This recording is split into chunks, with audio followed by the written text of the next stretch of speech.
I'll be really honest, my very first encounter with men's issues occurred not that long ago when I was driving home from work one day down DuPont Street. I was stopped at a traffic light and I saw this billboard that said, "Half of domestic violence victims are male. No domestic abuse shelters are dedicated to us."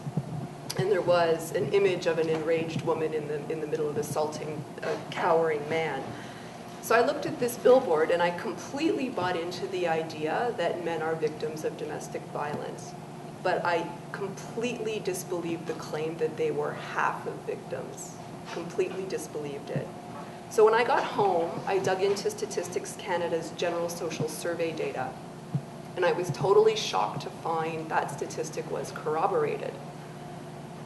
In that moment, my framework for understanding domestic violence, that is, my understanding of it as a women's issue, changed irrevocably. And I realized if I didn't know about this, there were probably a lot of other women who also didn't know about this. Several months later, I started volunteering at the Canadian Centre for Men and Families. And as I was exposed to more of the issues that we see at the center, I discovered more distressing facts. So in addition to experiencing domestic violence in roughly the same proportion as women, men are twice as likely to abuse drugs or alcohol.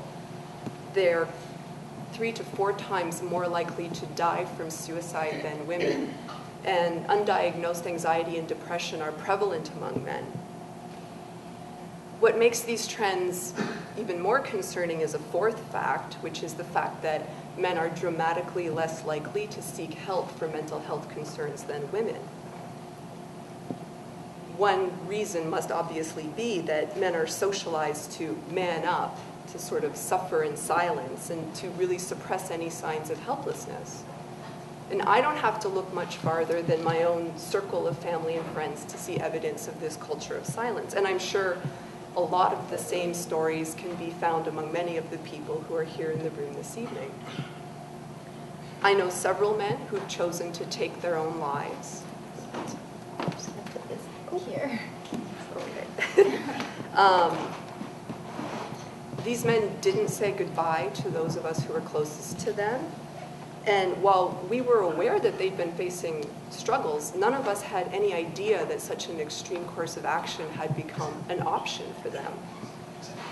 I also can't approach these issues without talking about my father, who was brutally abused as a child and then went on to be abused by his first wife, who I need to stipulate was not my mother.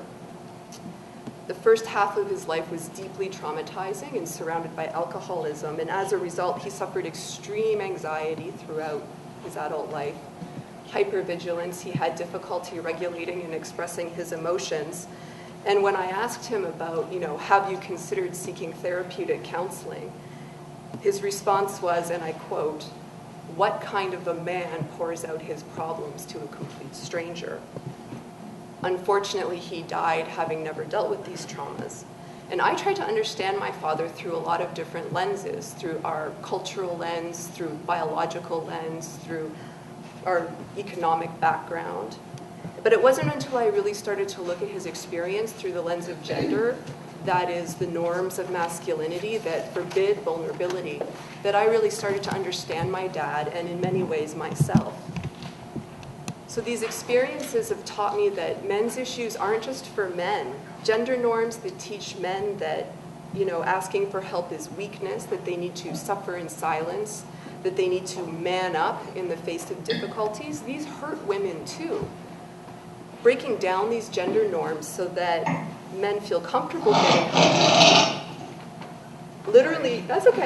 literally keeps them alive and with us longer. Helps them become more self-aware and resilient partners, fathers, brothers, and sons. Thank you.